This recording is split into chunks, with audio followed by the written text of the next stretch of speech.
Anti narcotics force Pakistan نے 17 جولائی سے 23 جولائی کے دوران 27 ملک گیر کارروائیوں میں 632 کلو منشیات برآمد کرکے خاتون سمیت 24 ملزمان کو گرفتار کیا، جبکہ 9 گاڑیاں بھی قبضے میں لے لی۔ پنجاب نے 6 کارروائیوں کے دوران 259 کلو منشیات برآمد کرکے 7 ملزمان کو گرفتار کیا، جبکہ 4 گاڑیاں بھی قبضے میں لے لی۔ بلوچستان نے 6 کارروائیوں میں 158 کلو منشیات اور 23,067 لیٹر ممنوعہ کیمیکل برآمد کرکے 1 ملزم کو گرفتار کیا، جبکہ 1 گاڑی بھی قبضے میں لے لی۔ خیبر پختونخوا نے 5 کارروائیوں کے دوران 140 کلو منشیات برآمد کرکے 2 ملزمان کو گرفتار کیا، جبکہ 1 گاڑی بھی قبضے میں لے لی۔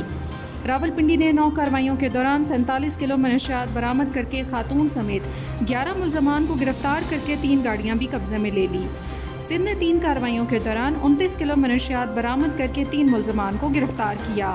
تمام مقدمات انسداد منشیات ایکٹ کے تحت متعلقہ تھانوں میں درج کرکے تفتیش کا آغاز کر دیا گیا ہے۔